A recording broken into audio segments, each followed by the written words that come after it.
Saudara-saudaraku, hari ini renungannya memulai seri Nabi dalam zaman kerajaan. Jadi nabi-nabi dalam zaman kerajaan. Pelajaran dari Nabi Samuel, jadilah orang yang gak bisa dibeli. Saudaraku, setelah merenungkan kisah Raja-Raja Israel Yehuda, dalam beberapa waktu ke depan ini kita akan merenungkan kisah nabi-nabi dari zaman Israel Yehuda. Jadi zaman kerajaannya, saudaraku ya, ada banyak nabi dari zaman Henok dimulai, ya Nuh dan banyak nabi lainnya, tapi kita akan memulai dari nabi zaman kerajaannya. Kita akan pelajari nabi-nabi di masa kerajaan Israel bersatu, saat Saul memerintah, saat Daud dan Salomo, lalu nabi-nabi di zaman kerajaan terpecah, saat ada Israel Utara, ada Israel Yehuda, siapa nabi-nabinya, dan bagaimana juga nabi-nabi yang muncul di pembuangan waktu di Babel, saudara ya. Dan bagaimana nabi-nabi yang muncul pasca pembuangan tersebut. Jadi nanti ada nabi-nabi yang biasa disebut nabi besar, nabi kecil, itu juga kita akan pelajari, saudaraku ya. Nah, mari kita mulai dengan nabi pada masa kerajaan Israel bersatu. Dalam hal ini kita akan melihat Nabi Samuel yang saya beri judul tadi, jadilah orang yang gak bisa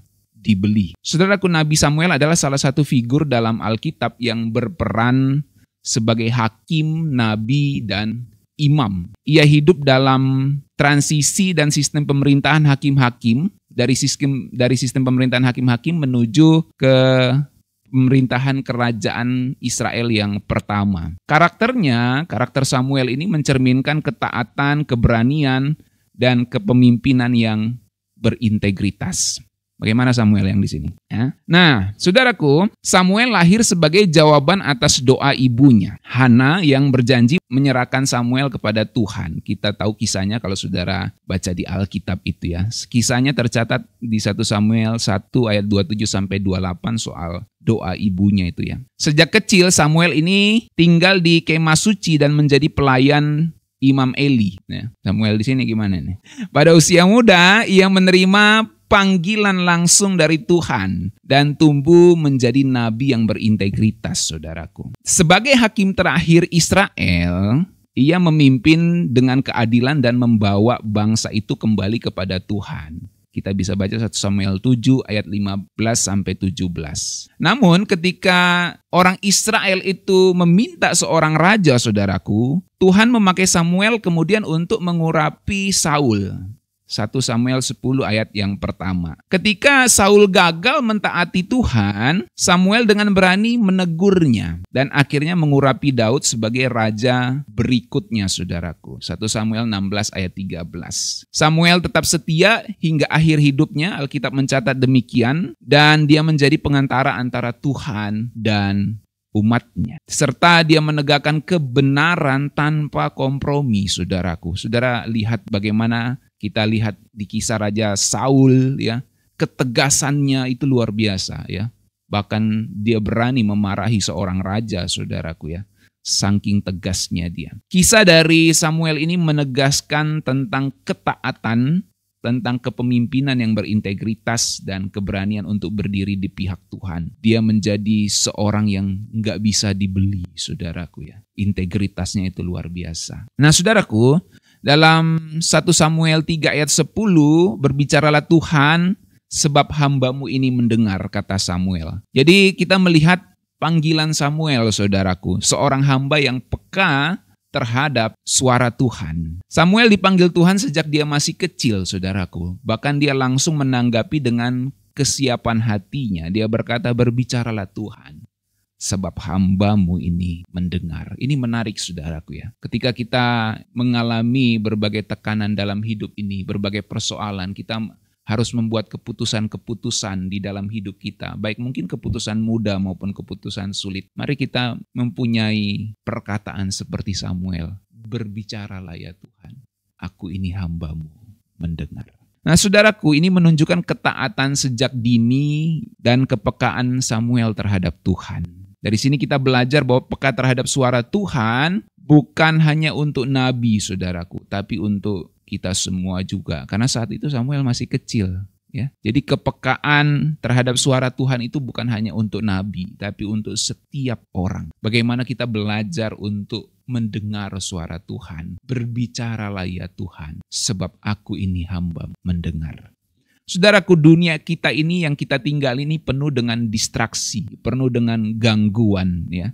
Tapi orang yang bisa mendengar suara Tuhan akan melangkah di dalam kepastian. Saat kita melangkah di dalam noise, di dalam kebisingan dunia ini, saudaraku, kita perlu belajar untuk menenangkan hati, bersaat teduh, berdiam diri, dan belajar mendengarkan suara Tuhan. Bicaralah ya Tuhan, aku ini hamba-Mu, mendengarkan. Samuel tidak hanya mendengar, tapi dia menjalankan perintah Tuhan tanpa kompromi, saudaraku. Jadi kita hanya jangan sekedar mendengar, tapi harus meresponi.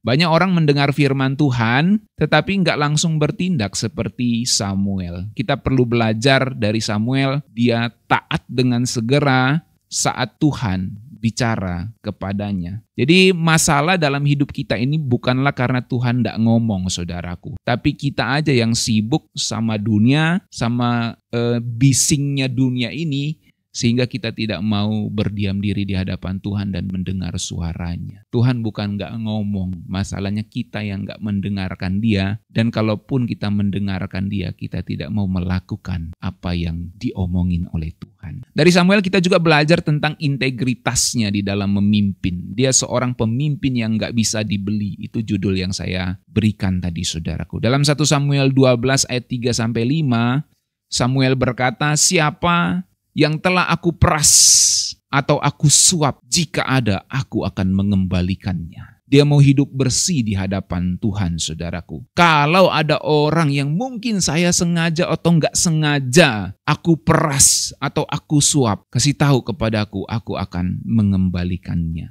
Aku akan menebusnya kembali. Jadi Samuel contoh pemimpin yang enggak bisa dibeli, saudaraku. Dia contoh orang yang integritasnya itu luar biasa. Dia nggak bisa dibeli, saudara. Samuel adalah pemimpin yang bersih dari korupsi. Berbeda sekali dengan sebuah negara yang sering disebut netizen bernama Konoha ini, saudaraku. Banyak sekali korupsinya. Sampai kuadraliun, saudaraku ya. Luar biasa. Samuel adalah pemimpin yang bersih dari korupsi. Ia tidak membiarkan kepentingan pribadi merusak tugas pelayanannya. Ada banyak orang ya yang membuat kepentingan pribadinya itu merusak pelayanannya, sehingga akhirnya apa? Pelayanan jadi hancur. Saya sudah melihat ya, ada gereja-gereja yang terpecah hanya gara-gara kepentingan-kepentingan pribadi yang mau diutamakan, saudara. Sebagai seorang yang melihat persoalan-persoalan gereja, saudaraku, jadi prihatin kita. Kenapa ada orang yang mau mengutamakan kepentingan pribadinya daripada kepentingan pekerjaan Tuhan? Akhirnya pelayanan jadi rusak, saudaraku. Jemaat jadi terpecah belah. Dan itu menyedihkan, saudaraku ya. Nah, kepemimpinan sejati bukan tentang jabatan, saudaraku, tapi tentang integritas.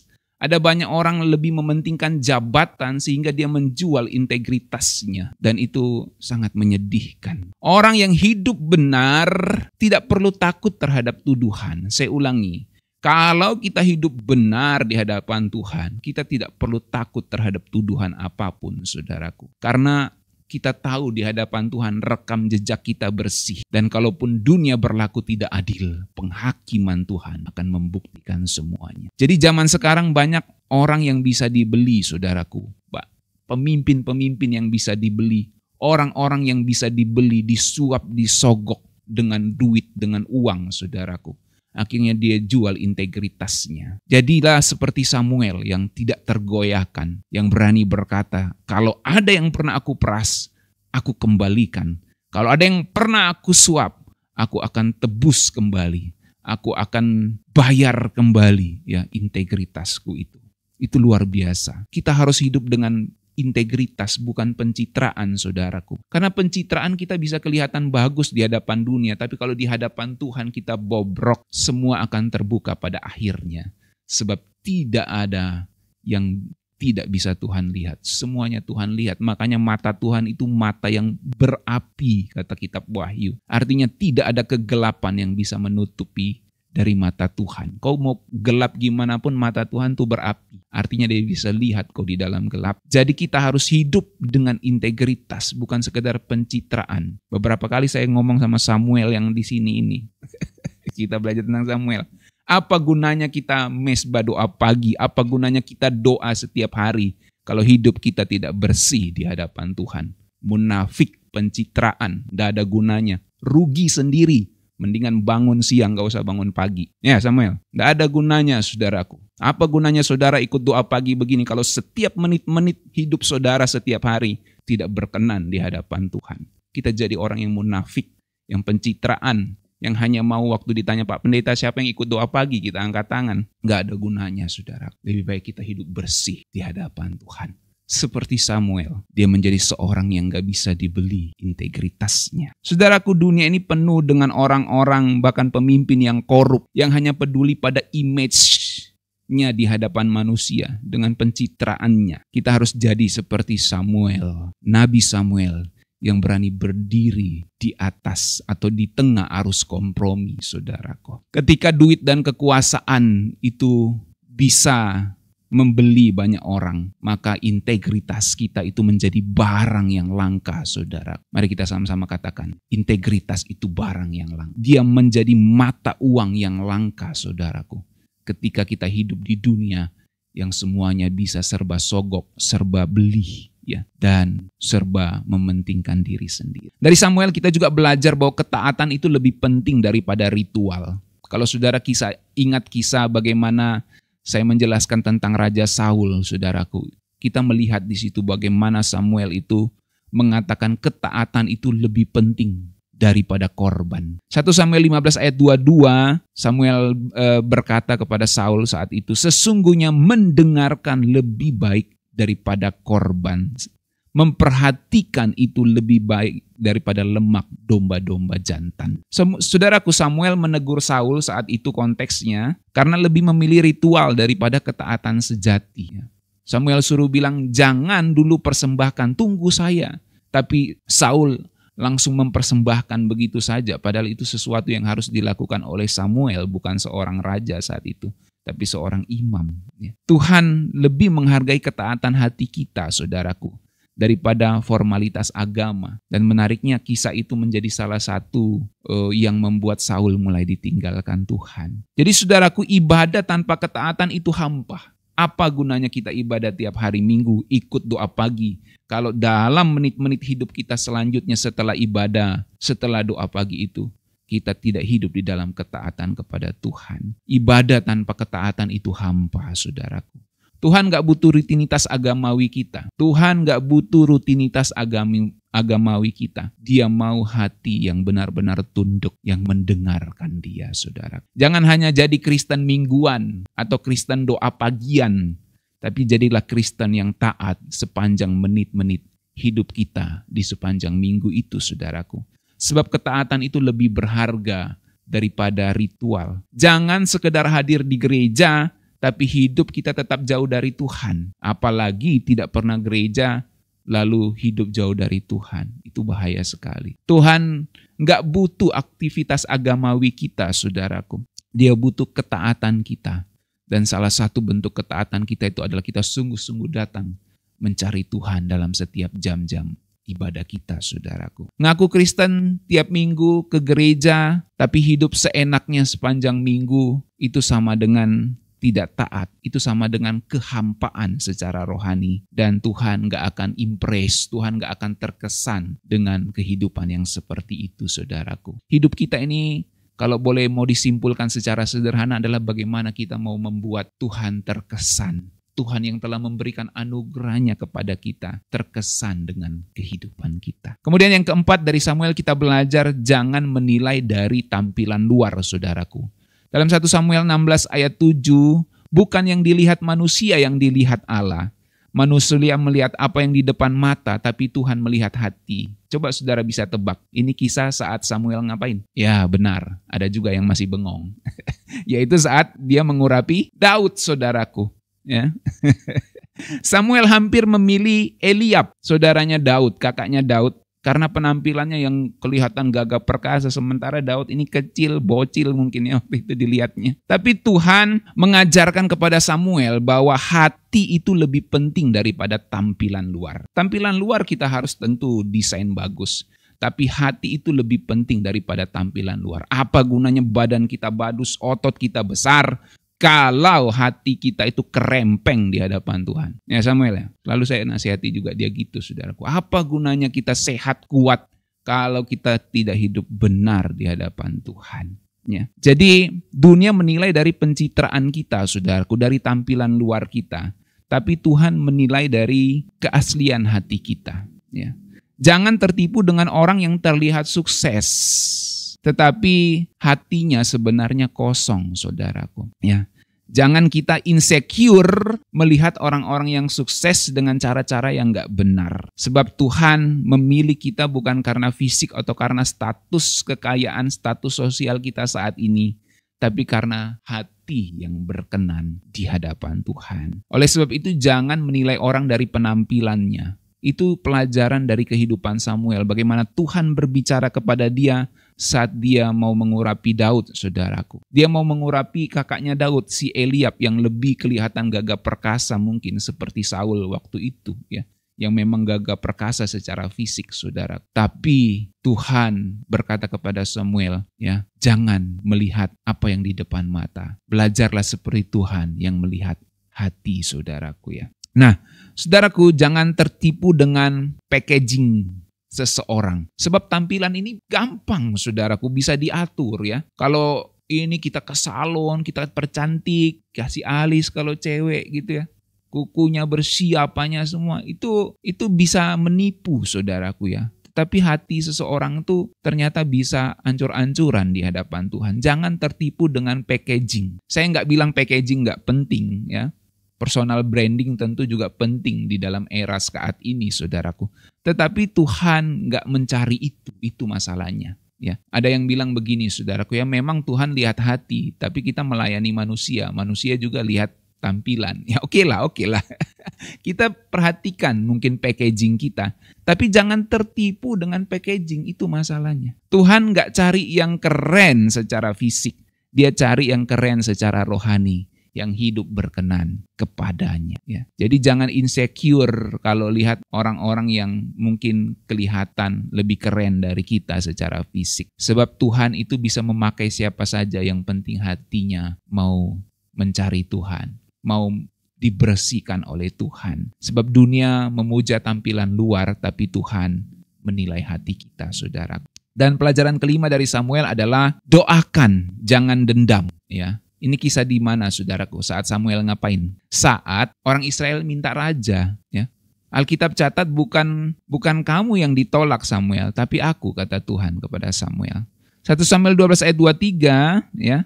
Aku pun jauh dari dosa terhadap Tuhan jika aku berhenti berdoa bagi kamu. Menarik ya. Jika aku berhenti berdoa bagi kamu, aku pun jauh dari Tuhan. Kata Samuel begitu. Meskipun Israel sering memberontak, saudaraku ya. Ini bikin kesal, saudaraku ya. Kalau saudara sama anak saudara saja sebentar-sebentar dia memberontak, kan kesal juga kita sebagai orang tua gitu ya. Nah tapi Samuel berkata kayak gitu ya. Aku pun jauh dari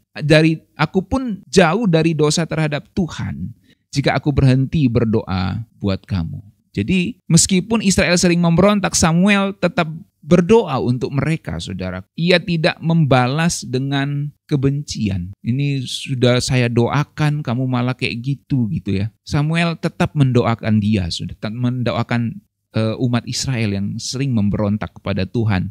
Dan tentu ekspresi pemberontakan kepada Tuhan itu diekspresikan dengan memberontak kepada Samuel sebagai hakim saat itu, saudaraku. Jadi pelajarannya adalah jangan doakan orang yang cuma pas kita butuh saja, saudaraku. Tetapi doakan bahkan untuk orang yang menyakiti hati kita. Nah ini sulit, saudaraku ya. Sangat sulit sekali bagaimana kita bisa mendoakan orang yang menyakiti hati kita. Doa itu bukan sekadar ritual, tapi cara untuk mengasihi orang lain. Nah ini yang perlu kita ingat, saudaraku. Kalau kita mau belajar untuk mengampuni, tahap paling awal adalah belajar untuk mendoakan dia. Karena doa itu bukan sekadar ritual penyampaian pergumulan di hadapan Tuhan, Tapi waktu kita mendoakan orang lain itu adalah ekspresi kita mengasihi dia. Orang yang penuh kasih akan tetap mendoakan meski dia dihianati, saudaraku. Seperti Tuhan Yesus ya. Contoh teladan yang begitu sempurna. Saat Petrus dia tahu akan menyangkal 3 kali,